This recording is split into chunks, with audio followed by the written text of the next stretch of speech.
Okay.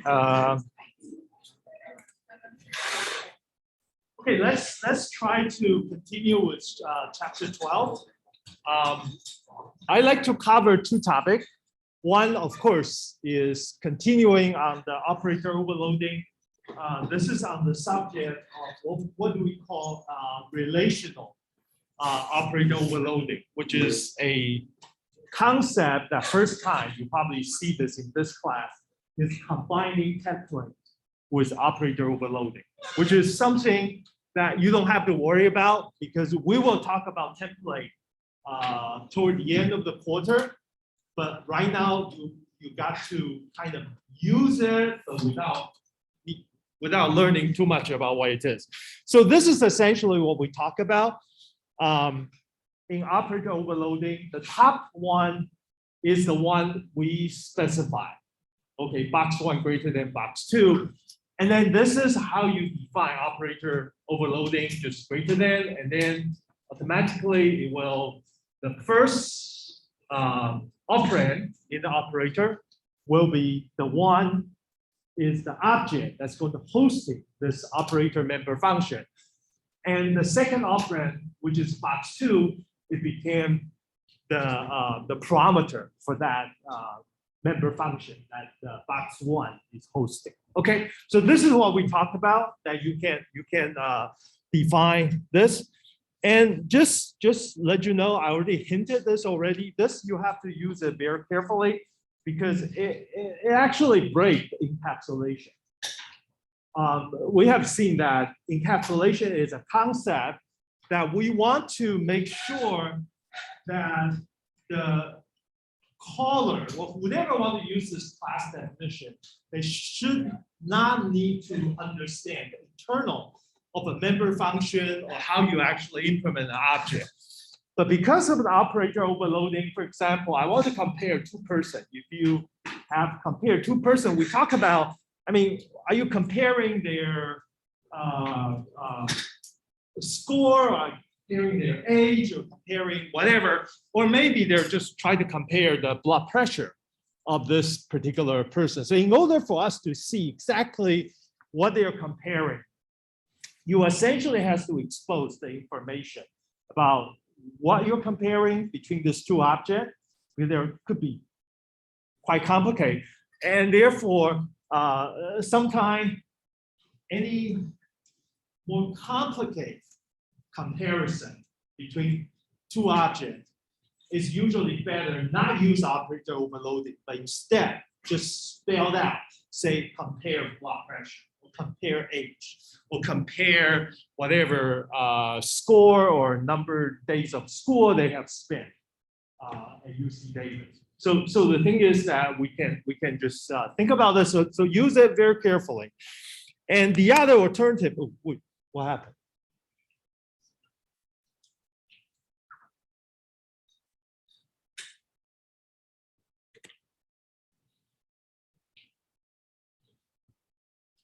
Yeah, this connector is not good. The other part that you can do that some of us do that, but again, we have exactly the same issue using a global operator overloading. Global operator overloading is essentially you can define like this way. So this way, they're the same, but they both kind of expose the encapsulation issue. Okay. All right, so I want to talk about the other thing. I'm going to skip this part. And this is what we call real OPS, which is stands for relational operator, overloading a relational operator. So how do you do that? You actually need to include this two line in the green box. So you have to at the beginning of the code, you actually do include utility. And then you have to actually using the namespace of std colon real underscore OPS. So that's how you will be using this, what we call relational operator. But I will tell you what it is. So remember, first we have to understand what is a relational operator. Relational operator are those 6 operators. smaller than, greater than, equal, greater than, equal, or not equal, whatever. Okay, there are 6 operators in programming language in general, or in C, you have that.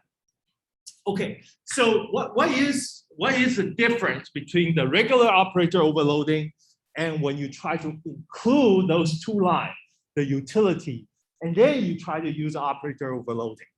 And there is a difference for that. So this is important because a lot of people are actually using utility. So let me actually summarize, and I will see the detail, give you an example. So essentially, this is what we call a compiler trick. A compiler trick means that you have 6 of them you need to define. So instead of for you to define all 6, if you think about that, they're actually dependent to each other. If I actually know, for example, if I know greater than,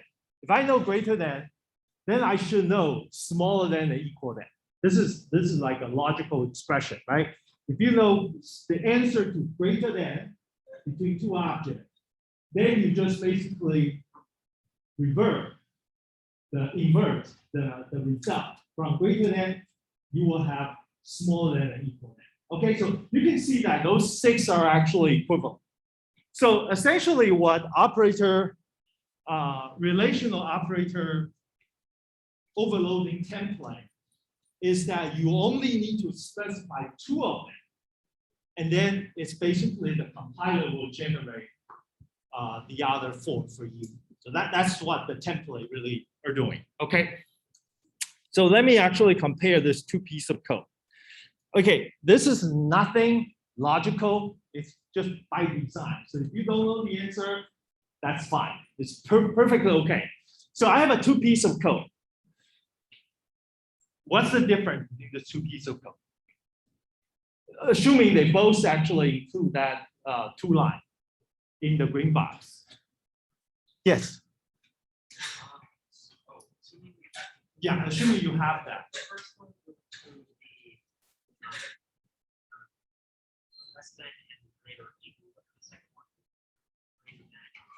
Right. Other than that, they're equivalent, right? Other than that, they're the same. But let me tell you, this is not a logical answer. This is a compiler answer. One of them will fail. One of them fail. One of them will be okay. You can try that. One of them will give you compiler error. I'm not talking about runtime error. I'm talking about compiler error. The compiler just don't allow you if you include those 2 lines in the green box. Assuming you don't have those 2 lines, most of the code will be okay. But if you include those 2, I will show you the error message. I actually screenshot the error message just in a moment. So let me tell you that this one will work. Just remember, this one will work, and this one will fail in the compiler, in the G++ compiler. Okay, so always remember equal you must have, and then you need to define smaller than. Remember I said those 6 relational operator, we only need to specify 2. And not only that, they actually mandate you must specify this 2. Okay, that's the you can say that's why I said it's by design. I mean, to me, it's not logical. It's just a pick they have. Sounds random to me. Okay, so essentially what they're doing. Let me actually.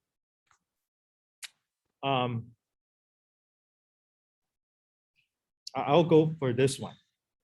So the reason that this is 2 to the 6 is you can see that if you have an equal, okay, equal means really logical comparison equal.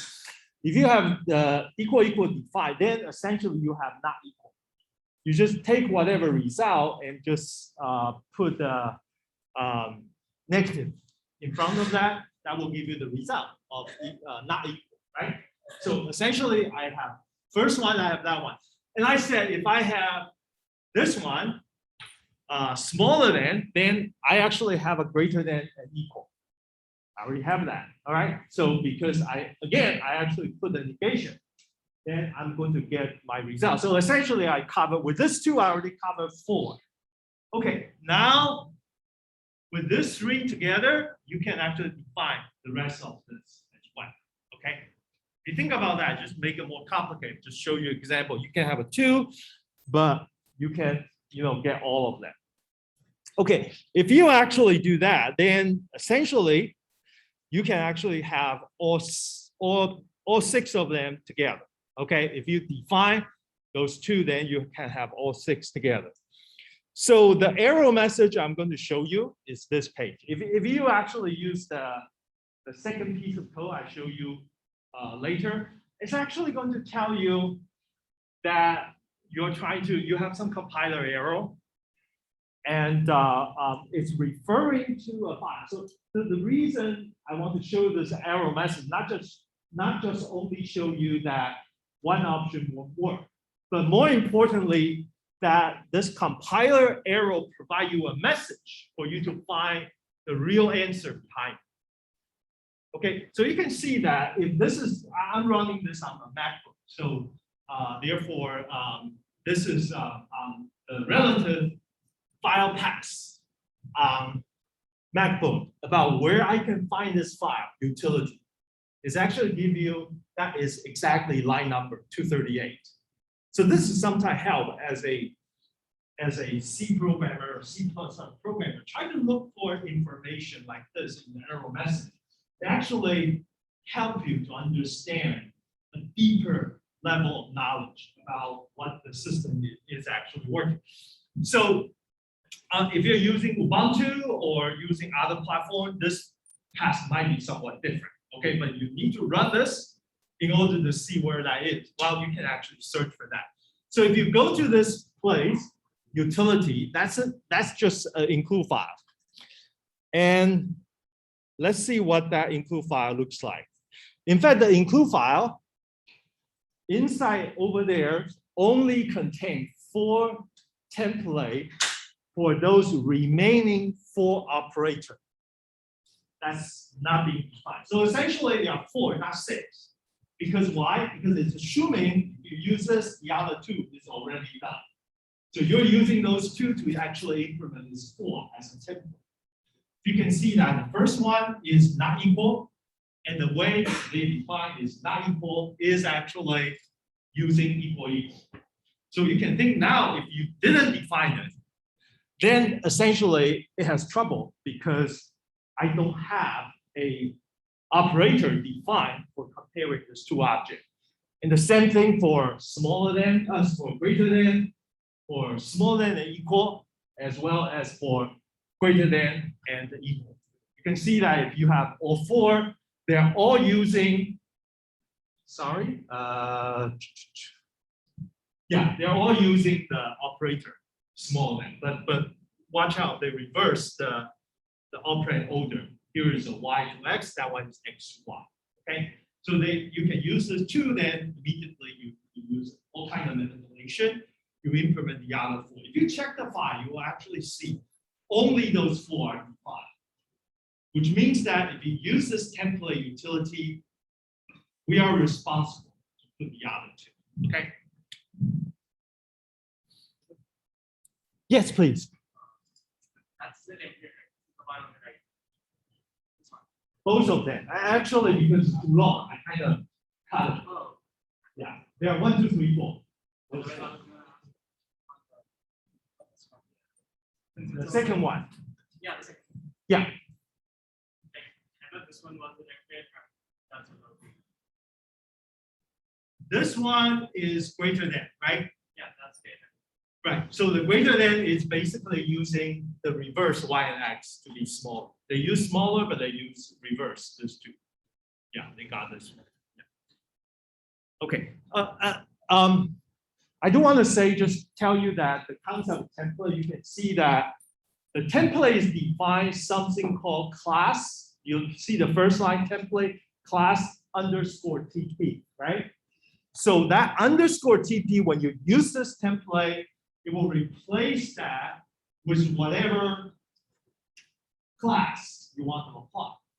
So if when you do operator equal using smaller than applies, then the underscore TP applies. So essentially, this is a powerful the power of template is that you can actually define a code, piece of code like this. And at the compiler time, they will shuffle it with whatever class you want to put it in. And then it will generate the right kind of code. Okay? We have a few questions. Yeah, please.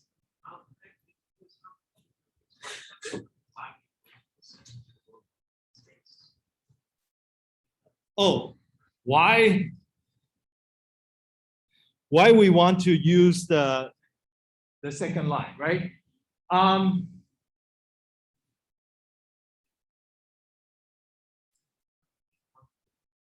Okay, the way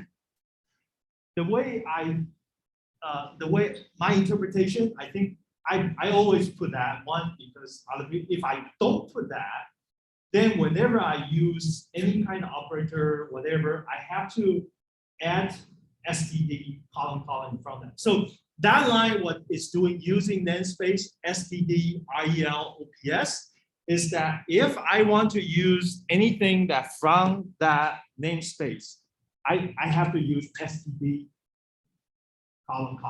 I have to add that. That's why that allowed me to use whatever the name, whatever the operator under that. My guess is that I actually, if I remove that line, okay, I never tried, so I'm just guessing. If I remove that, I might have to add more when I'm using this particular technique. But again, that's usually what the namespace is. Namespace is just helping us to avoid writing. Like you can see, if I just say using namespace std, for example, then a lot of things I don't need to say std colon cout. I can just say cout because the namespace is already under std. So if I say std colon rel underscore ops, that means the whole thing, I don't need to add those parts into my specification. That's usually make a difference, but I'm kind of lazy. I always add that. Yes, please.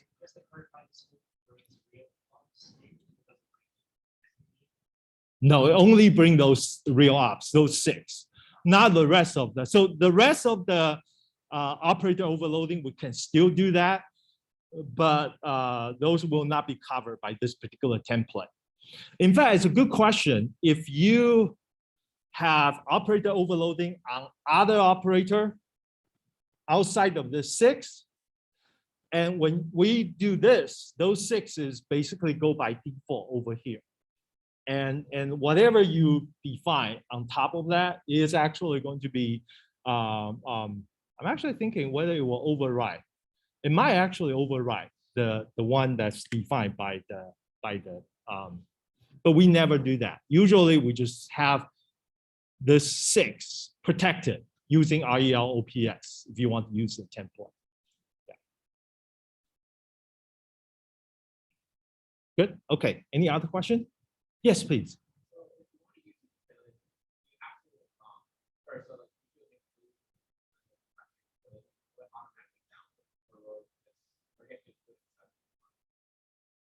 You mean just include sorry. This is usually the compiler has a default place to look for the file. So if you have this kind of bracket, smaller than and bigger than, they are standard system utility. So they know go to specific place to look for it. Let me see if I can find it here. It's probably in C++. It's going to look for this part up to here. Is all the standard C++ utility. You can find anything here, including the whatever come with it. Yeah. If you want to include your own include file, then that's double quote. Okay, double quote. Okay, any other question? Okay, so that's my very quick introduction. This is to relational operator. Basically, it's a template that allows you to simulate like this. Okay, and just I think to use relational operator overloading is kind of, how do I say that? The coding convention usually works like this, is that if you want to use operator overloading, you usually just do all 6 of them, because that's the most common way people will use it, or you just decide you don't use it at all, like this, okay? Okay, so I want to use the remaining time to talk about another subject. This is probably the last subject I like to talk about on chapter 12 of your textbook. This part is interesting because we're already seeing this constructor, and we have seen the default constructor, copy constructor, but now I'm going to introduce yet another constructor called move constructor. And so those things are what I call the default member function that's actually included in your class definition, meaning that if you don't actually include anything, this 6 will always be there. So just be careful about that.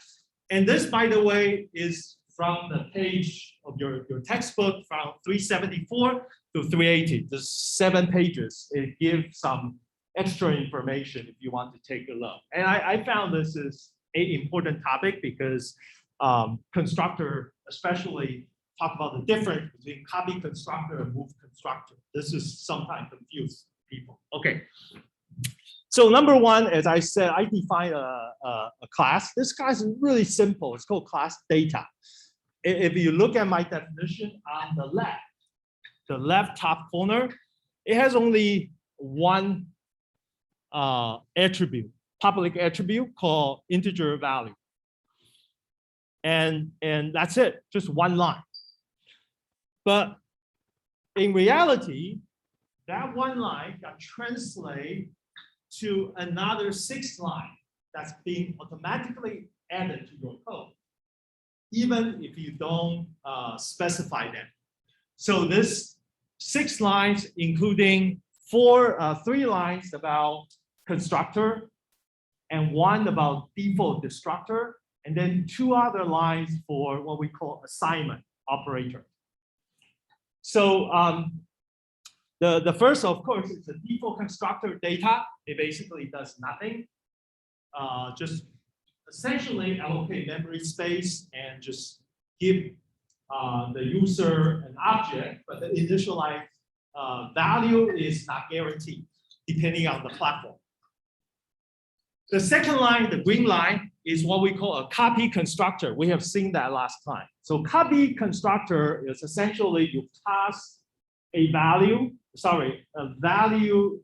object as its value into the constructor. So when you actually create a new data object, it will actually copy the value over there. So that's what we call the copy constructor. So the third one is sometimes most confusing. And in fact, a lot of times the second one and the third one, they're actually identical, depending on what's the content of the object that you have. So the third one is called move constructor. So move constructor, the way it's defined, you can see that if you look at the green line, it's actually say data M sign, means that it's a reference passing into the copy constructor. And I explained to you, you have to do that. If you don't do that, that will not work because copy constructor is needed for them to copy the value into a copy constructor. So if you use the value itself, it's a recursive definition. So therefore, when you do copy constructor, it must be reference, not the value to do the copy. Okay, so it's a bit confusing, but that's the reason why you have this copy constructor. Let's use the reference. Okay, so the next one is most confusing. It's called move constructor. You can see it's double reference. It's like almost like a star in the C pointer, but it's a double reference. There are 2 M signs in the blue. That's called move constructor. So essentially what it's doing, while the copy constructor is copy the value from the memory to the new object, the reference constructor, sorry, the move constructor as a double reference is basically say I'm actually using exactly the piece of memory for the new object. So essentially I move the reference for the original object to this object. So that's what move constructor is doing. Okay. And of course, the red is what we call the structure, and also now we have a two assignment operator. Both assignment operator has two flavor. One is actually following the copy constructor to do the assignment by copying. And the second one is actually a move assignment. Means that you assign the value to the other one, but you actually not just copy the value, you essentially move the value to the first object. So that's why this is our default for every single object in C++. Okay. So I'm just tell you this is the specification, and now I'm going to show you some example of how this works. Okay, so let me actually show you a piece of code. So this is essentially, I changed this a little bit to make it the class data a little bit different. So previously over there is just an integer, but now I'm actually doing not an integer as a pointer. So this is probably the first time. For those of you who have never seen a pointer in C, now I want to tell you the location. Okay, I know most of you taking C programming language before knows about this already, but I just want to be just refresh, especially those who actually never done this before. So this line is what I'm talking about. Integer star value pointer. So I'm actually specify instead of a value, I'm going to specify value underscore pointer. Sorry, value underscore PTR. Yeah, value underscore PTR as a pointer to an integer instead of the integer itself. It's a pointer to an integer. So essentially, it's a memory address of where you're going to put the real value. So that's how I'm going to define this object. Okay. Okay. With that, then I'm going to show you a few examples for constructor. Particularly, I'm going to show you the difference between copy constructor and the move constructor. So the copy constructor, by the way, if you use, yes.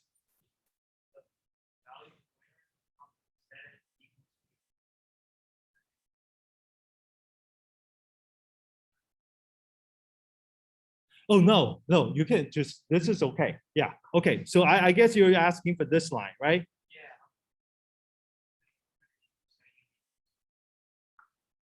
So you can think about new is just like a malloc. So malloc is actually return a pointer to the memory address you just created, right? So okay, this is probably the first time I actually introduce a syntax of new. Let me actually just put it. I mean, it's a good question. I want to make sure that everybody get that part because I never talk about new. Since I talk about pointer, I have to talk about new. So I'm going to talk about new and delete.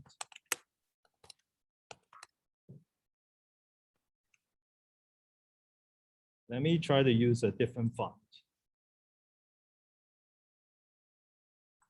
So if I say, let me first talk about syntax. A syntax is basically here is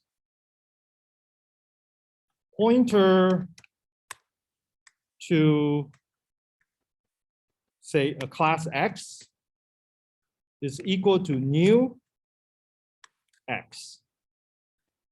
Class X, I should say class X.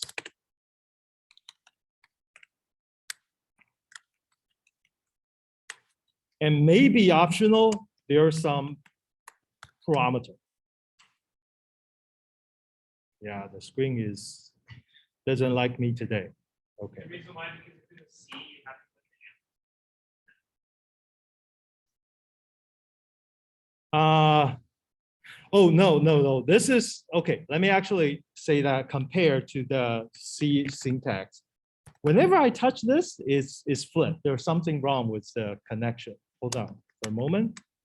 It's equal to class X star size of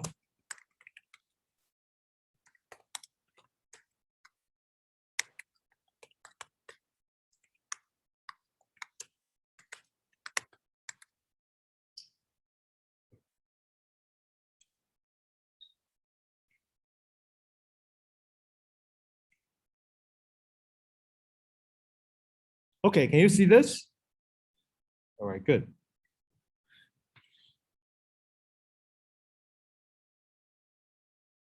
Okay, so this is just want to tell you that what new is doing. So first, I want to refresh some of you, and some of you never heard about Malloc. That's okay. All right, I'll be happy to explain if you have any question. So essentially, this Malloc function is try to find a piece of memory with the size that's actually exactly specified between this parentheses. So essentially, typically I will do is that if I want to allocate a memory space for 16 byte, then I would just say malloc parentheses 16. But there's a function called size of for me to figure out automatically what's the size of the structure of the object. So that's why I use the function size of, and then include there's something I can use to figure out automatically. But essentially, malloc is tell me how many bytes you want. And I'm going to return to you the address of the first byte of that whatever 16 byte or 256 byte you allocate. Okay, the other thing you have to watch out is that malloc usually is power of 2. If you're asking for 13 byte, it will give you 16 byte. If you ask for at least 16 bytes, sometimes give you even more. But every piece of memory you got from malloc is a power of 2. Okay, I'll explain to you why that's significant later when you deal with some other issue. All right, so by the way, any question for malloc? For those who never use malloc, it's fine. I mean, happy to answer your question. Yeah. Yes, you can use malloc in C++. Yes. Yeah, I use malloc all the time in C++. Yeah. Any other question about malloc? Yes, please. Well, sometimes in C++, I need to allocate a chunk of memory for the string buffer or for hosting some structure, which is not easily I just put into a class. That's why I use malloc. It's a little bit less overhead in some cases. Any other question? Okay. So that's essentially malloc. You can see the point X is declared as like a previous case, integer star. Integer star means that if you define something as an integer, it's an integer. If you define something as an integer star, you actually need to see the integer and the star sign together as a type, which means that that integer pointer is a address, which is the first byte to an integer. So that's kind of seeing whether you're talking about the content or the address of the content. Okay. All right. So now we compare malloc with new. So what new is just a C++ way of doing malloc. The difference is that when you do new, it will automatically invoke the constructor as well. So essentially, you can see that I say new. That's a class X. Class X in our example is int. If you remember here, this line here, it says value pointer. What's the value pointer? Ooh, this is not good. This should be, oh yeah, it has a star, sorry. You see that this is an integer star value pointer. That means value pointer is a pointer to an integer, right? So now I do new integer because int is a basic type. It's also a class. It's a primitive class. So new int, but new int, when I call that default constructor, it doesn't include any parameters. So I don't need to put anything there. And then when you do this new int, just like now I go back to here, it's just return a pointer to that value, and I assign that value into pointer x. So if you now go back here, we'll talk about this line. So now after we do this, value PTR contain the address of the integer that's actually contained in the object. Yes, please.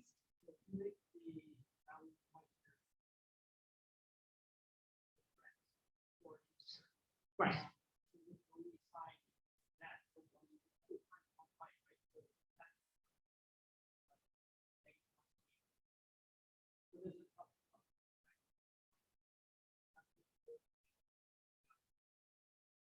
Oh, okay. So if you ask the value pointer itself, because it's an address, it depends on whether we're running on a 32-bit computer or 64-bit computer. If you run on 64-bit computer, that value pointer itself is going to be 64-bit because it is going to contain address. Remember, value pointer, the way we define it, is just an address, a memory address, and depending on what is the architecture.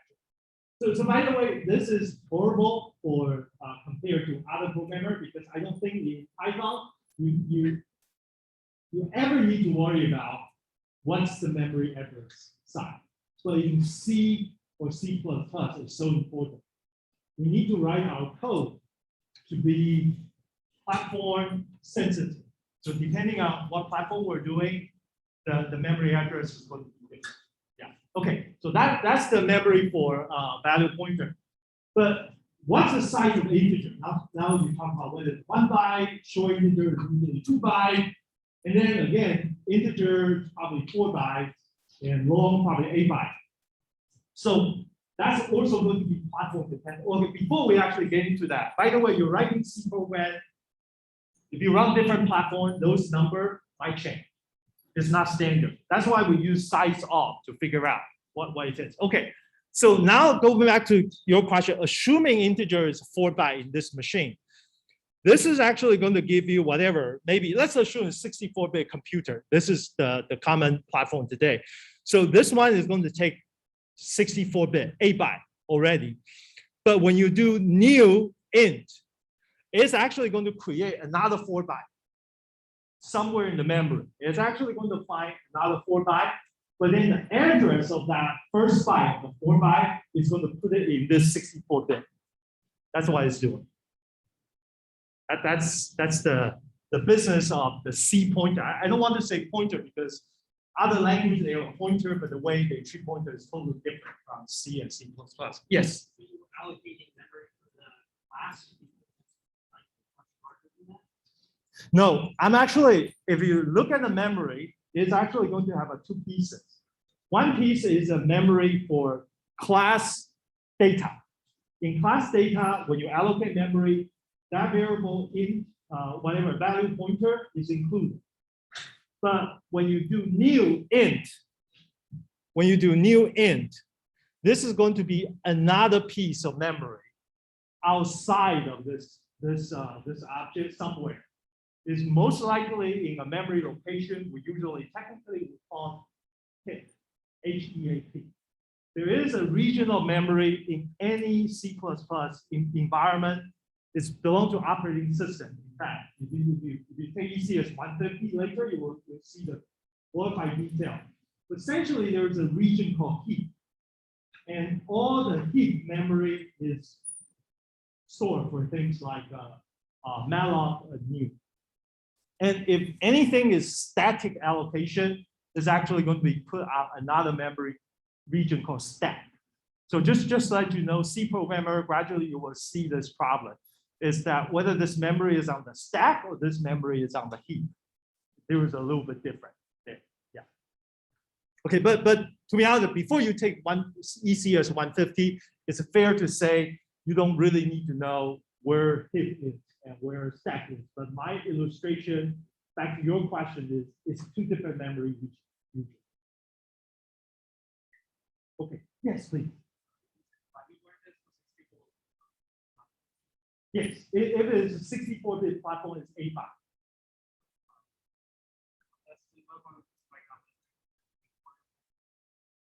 Well, this code will still work because the compiler will actually figure out.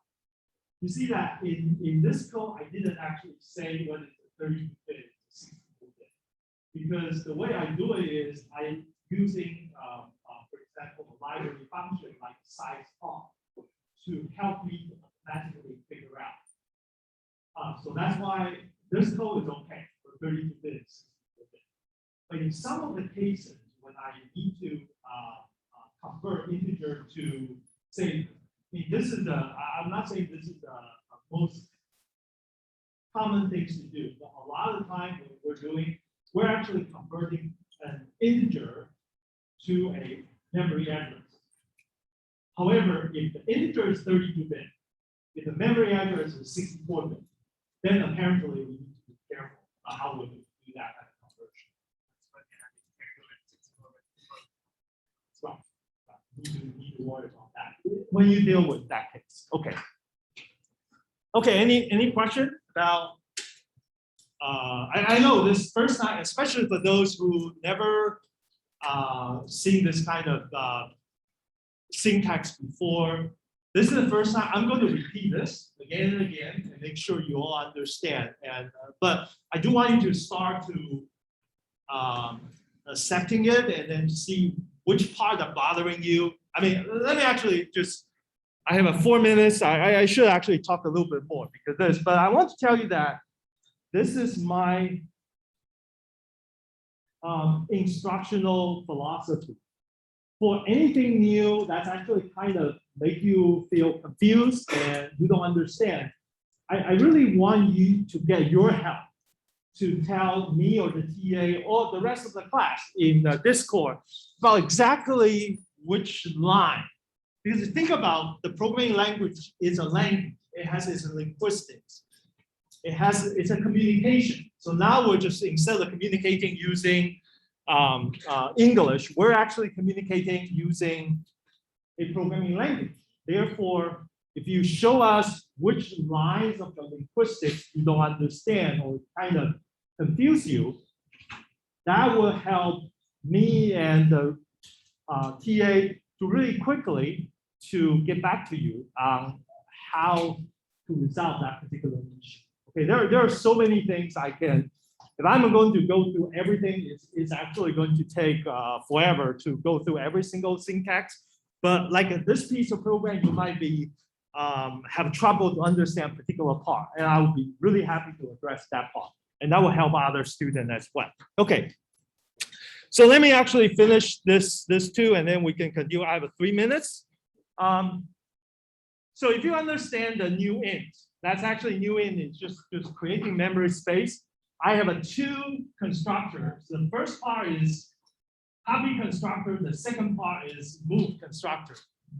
Now the difference is between these 2 lines. Sorry.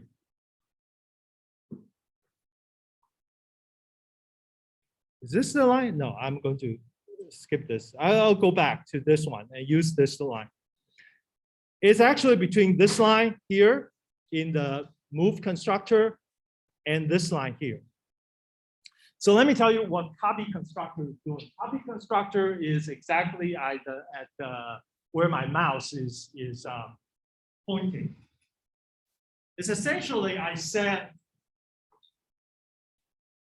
a data dot value PTR. That means the object I try to copy, I try to get the address, and then I put a star. Star in the pointer syntax is saying that I want to retrieve the content of that pointer, which means that the value of that integer. So essentially, I'm actually assigning the value of that integer into the memory region that value pointer is pointing to. So essentially, you'll copy the value to the location of that 4-byte integer memory. That's what it's doing. So this one is actually copying the value into that. So move constructor, I'll just show you this and then we're done for today. Move constructor is over here. You see, move constructor is different. I'm actually not retrieving the content. I'm directly using the address. So that's this part. A data value pointer. What is the value pointer? Is the memory address itself as an 8-byte value of the A data object. And I just assign that address to the address of this object. You see the difference? This one, I'm actually copying the value that address is pointing to into the memory area that my address is pointing to. So over here, I'm just copying your address to my address. So in other words, now that particular area with 4-byte integer has 2 pointers pointing to that. So the first one is only like you have your value, you have your value. But this one essentially, both object and A data and this object, we share the same area because they have the same pointer. Okay. All right, I'm going to, okay, yeah.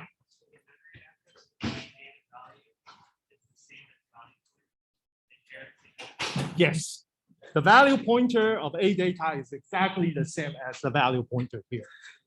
Right, that's the move. That's why it's move, means that they're actually going to share the same piece of memory. Okay. Okay, see you on Friday. And if you have a question, I will stay here.